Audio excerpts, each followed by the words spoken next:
এই বছর অর্থাৎ 2024 সালে আসর রোজা রাখবো আমরা এই যে জুলাই মাস যেটা চলছে এই মাসের 16 এবং 17 এই 2 দিন, অথবা 17 এবং 18।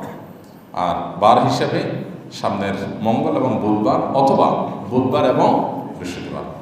যেহেতু জুলাই মাসের 17 তারিখ বুধবার হলো আসরের দিন, অতএব সেই দিনটা আমরা রোজা রাখবো অবশ্যই।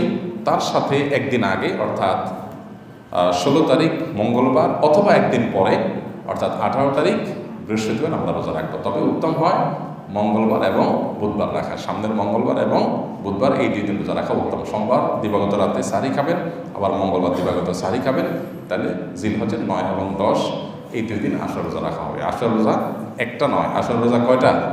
2টা। ইয়াহুদিরা একটা রাখে, আমরা তাদের থেকে আমাদের রোজাকে স্বতন্ত্র করবার জন্য আমরা 2টা রোজা রাখবো।